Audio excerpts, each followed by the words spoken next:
fabulous show. Alaska. I heartbeat Alaska. It's heartbeat. Alaska. Pull up a chair and enjoy the show. Hear it from Sitka to Barrow. Gather around for Jeannie's show. It's the Aleut, the Indian and the Eskimo.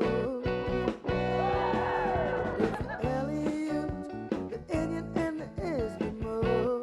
Welcome one, welcome all. Hi, I'm Jeannie Green. Thank you so very much for joining us. On today's program, we travel to Canada, to the Yukon territories, and visit Haines Junction. Thanks to videographer Mark Sable, who visited there recently. I'll be back with Haines Junction right after this.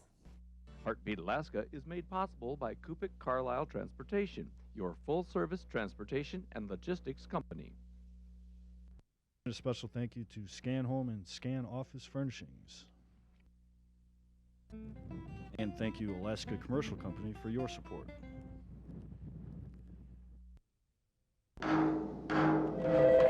Hello, it's Indian's Kitchen. May I take your order? You guys want a pizza? Yeah! Okay. This dough is made fresh every day. This is something that I enjoy.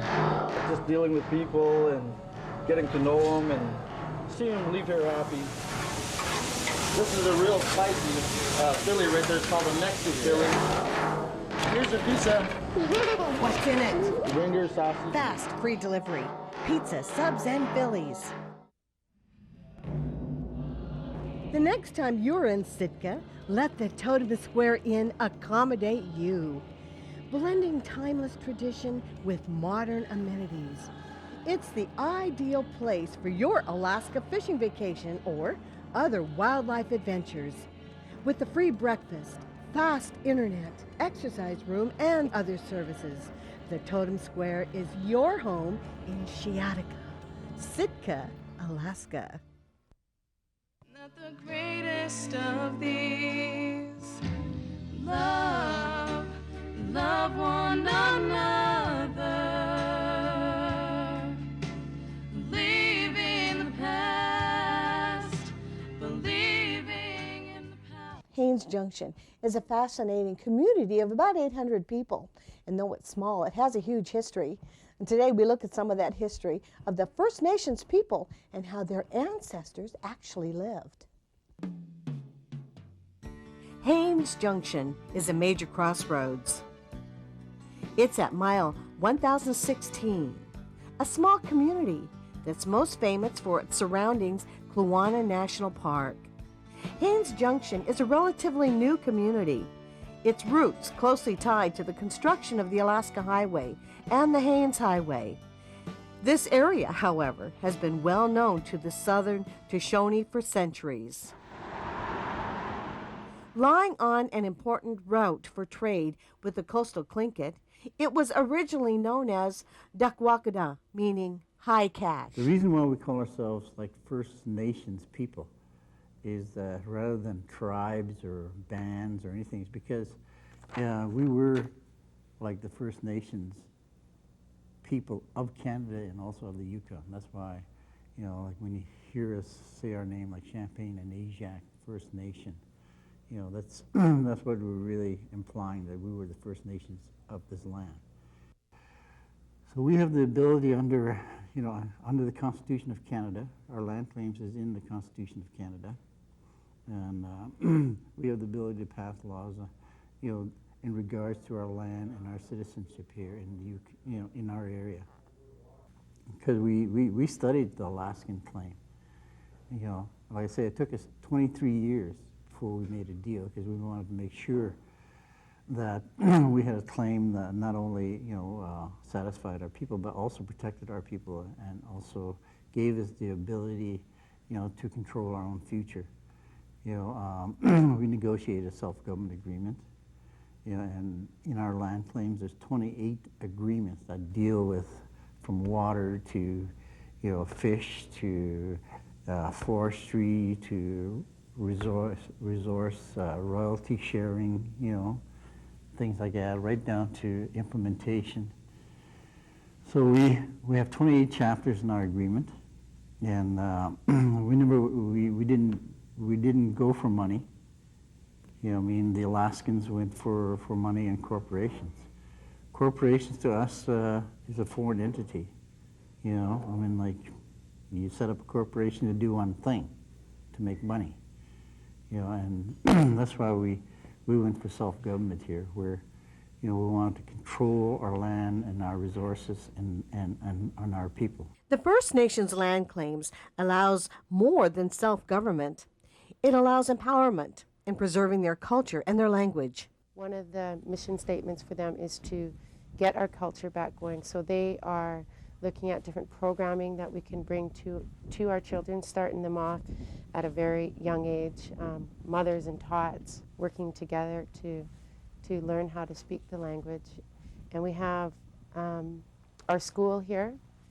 We have a very strong native language component in there, and a lot of our students are taking native language, and they're allowed to take it right up to grade 12, whereas here in the Yukon we had to take, it was always French that we've had to take. So now we've got it so that you can take our language right up to grade 12.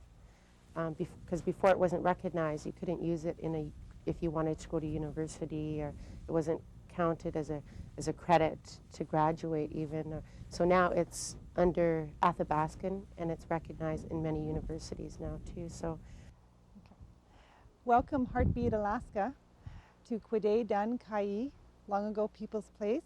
My name is Meda. I'm Southern Tutchone, and we're located just on the other side of Champaign, Yukon. Hey everyone, is your home or office furniture showing its age? Let Scan Home and Office update your image. Albert's the expert. Give him a call, toll free. He can create the perfect furniture layout in the space you have available. He can even do this over the web. Scan Home wants to become your rural home office furniture supplier. It's mine. They even have financing options. Stop in at the corner of 36th and Arctic. Mokai, the versatile, durable, environmentally friendly, and fuel-efficient watercraft that's fun and easy to own. The strong polyethylene hull withstands scratches and impacts from river rocks. The jet pump requires only 4 inches, allowing for shallow water access, and the 3-gallon tank provides 8 to 10 hours of use. The engine and jet pump can be removed without tools in under a minute, making transport, storage an easy task. Mokai, accept no boundaries. Once upon a time, there was a wise man who built his house in the Northland where it's cold, where the wind blows, but he had a Toyo stove. The Toyo Stove Laser 60 AT with the wood fireplace design is the perfect direct vent heating system for your home. A force flue pipe design for venting results in maximum efficiency, and a large circulation fan distributes clean heat quickly and evenly throughout your house. Papa, you're the wise man. You have a Toyo stove. Ariga. The homeland of the First Nations people of this area is located in a land of great natural beauty and biological richness. Halfway between Haines Junction and Whitehorse is Champaign Village. 100 years ago, the First Nations people here pursued a subsistence hunting and fishing lifestyle. Caribou, moose, Dall sheep, mountain goat, gophers, and small mammals were hunted and trapped for food and clothing. Resident fish species in the lakes and rivers were also an important food source and were taken throughout the year. Villages were normally situated on lakes. The discovery of Klondike gold in 1898 initiated the first great influx of non-natives into the region, changing life forever.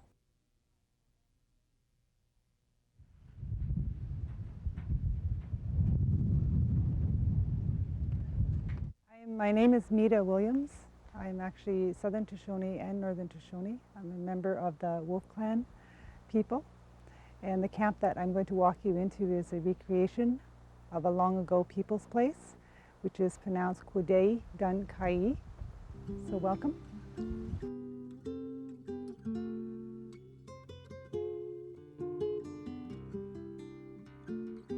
Try to imagine actually living in a structure made out of moose skins and actually staying from late fall, October, right until springtime. Gathering moss as a chinky material and cutting babiche for tying strings to hold the skins on a spruce and alder willow frame.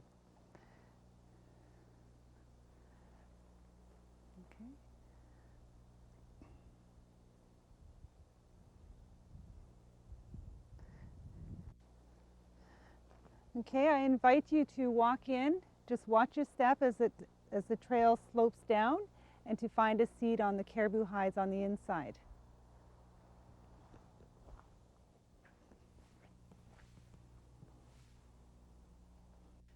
So with 5 children and 5 grown adults, they would all be nestled in here for a very long and cold winter. The clothing that you would be wearing is actually made out of caribou hides like this, with the hair against the skin, and the flesh side was scraped and softened. The small children wore 2 layers of caribou skin. The first layer was the hair against the skin, and then flesh to flesh with the second, and the hair on the outside. Okay, and then you'd have like a hot fire in a pit in the center of your dwelling, and you would gather a lot of dried wood, not using green wood. If you use green wood, become very smoky in here. All you need to finish up this structure is to actually put moose skin over the doorway, and then to put another smaller hide up above so that all the snow and the coldness wouldn't all creep in. The spruce branches that you lay on the ground acts as a barrier to keep the coolness off of your back area and your kidney area. So it's always good to have spruce on the ground, and we change this periodically. During a 5-month period, we probably change it about 4 times as it gets dry. Okay. So as you're going out of the entrance, again, watch your head above so that you don't hit the top of the doorway. Okay.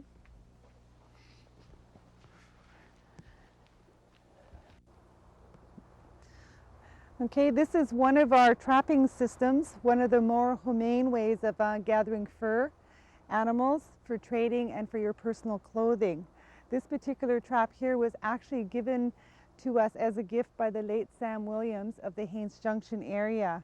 He came out and actually built this trap for us, explained the whole mechanism of how it works, and I'd like to set it for you and show you how it's to fall.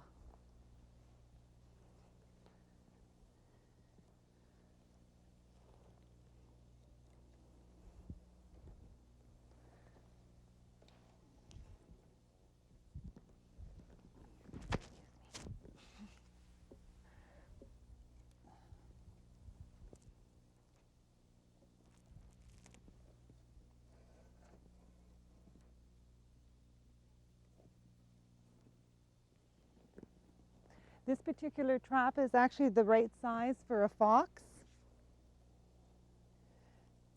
and usually was built during the summer months and used at the coldest time of winter.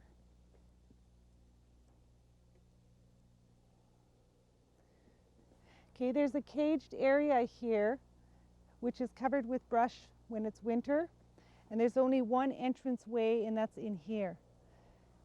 So with a fox, the fox would come around several times smelling bait, which the bait is placed on the back part of the caged area with a line that comes around over to this side and is attached to a trigger stick and a balancing stick. What you want is you want the animal to go in, take the bait, pull back, and release these 5 logs, which will come down in the midsection of the animal and crush and separate the spinal system. So it'd be here. Okay. So when the animal takes the bait and starts to pull, starts to move the trigger stick and comes down. This is actually a temporary type shelter. A shelter like this was actually used for very short periods of time, starting usually in the spring. When you built these brush houses, you picked areas where you were going to be gathering spring animals that were returning, like ducks. You'd go to an area and you actually gather and hunt ducks, and then you would place poles across the center and start smoking and drying the duck. Then once you've had your fill of eating ducks, you would actually move and leave the shelter as is, and you'd move to another area, maybe to go ice fishing or hunting beaver and other kinds of foods like that.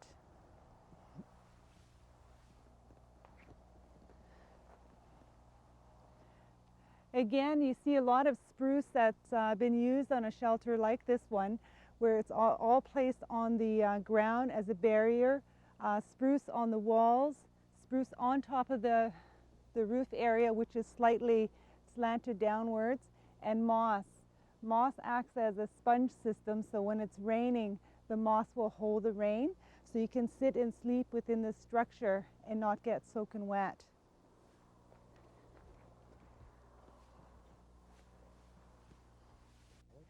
Structures like this were quite common throughout the Yukon, especially to people who were very subsistent, people that hunted for the food or the animals for food and for clothing would actually place the bones of the animals they hunted out of respect.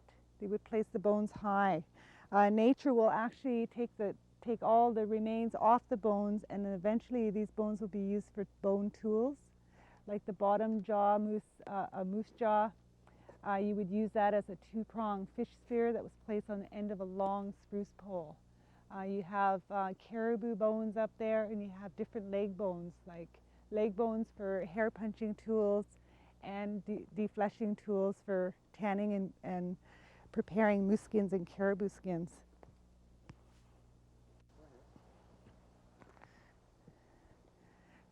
A structure like this was very important to people who lived off the land and depended on the land for food and for survival. This structure here is actually a smokehouse, which is very functional. Later on this month, we will actually start gathering salmon and fish, and we'll start cutting up and preparing it for smoking and drying.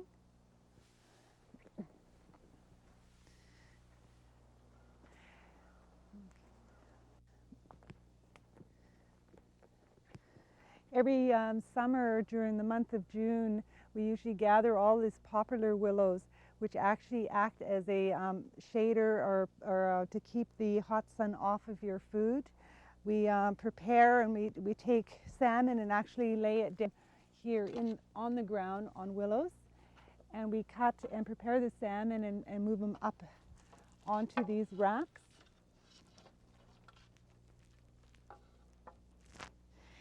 And we will keep a smudge actually burning in this old tin here. For fire hazard reasons, we are using this small tin. We go out and we gather this orange rotten wood, which creates a very slow smoking type of a fire, like with no flame. And this keeps the maggot fly away from your food while you're trying to harden the outside. Once it's hardened on the outside, the little bit of breeze that comes through here will actually finish the process and actually make it air dried. Okay. Later in the fall, we actually elders bring caribou meat and moose meat from their freezers, getting it ready for fresh food for moose hunts in the fall. So we actually will thaw it out and we'll prepare it. We'll cut it up and we'll smoke and dry it here in this smokehouse, and then we return it back to the elders.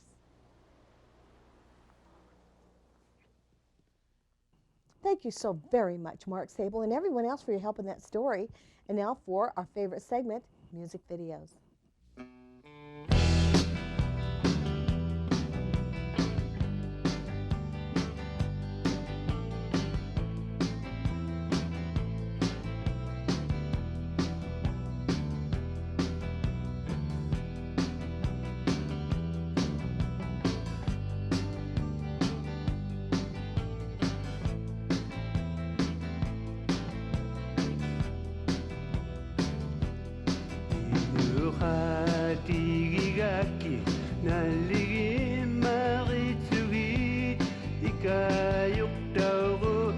tuaruvi uqarpanequti isumagi khataraki haulasimali tuaravi takugumale khatahagi tuitagune tuaravi ilini naligu sukama daimangat isumagi wapagi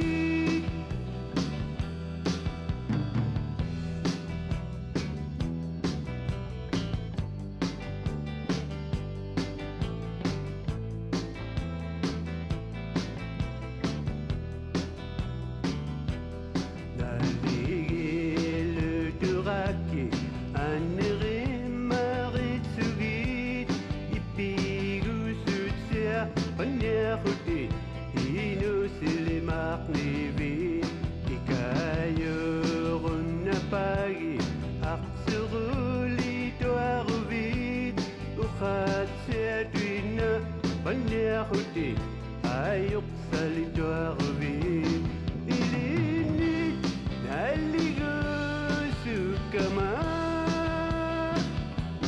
daimangat isumagi wapagi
Thank you, everyone, for joining me for Heartbeat Alaska, Native News and Native Information. I really love hearing from you.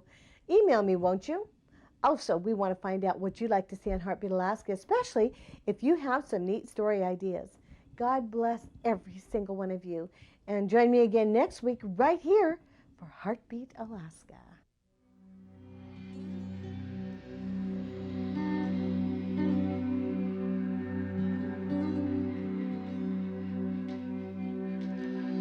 Spoke with the tongues of angels, but we didn't have love. No, we didn't have love. We had faith that could move any mountain, but it wasn't enough, 'cause we didn't have love. We had wings, but we did not fly. We had vision, but we didn't have sight. Now I can see that the greatest of these, love one another. Leaving the past, believing in the power of love. Love one another. 'cause we're all in this together. Love one another. No one can live forever if it wasn't for love, God's love. And no one would stay together if it wasn't for love, God's love. Disillusioned by the stained glass sea, but there's truth in those that hope and believe. Now I can see that the greatest of these is love. Love one another. Leaving the past, believing in the power of love. Love one another, 'cause we're all in this together. Love one another.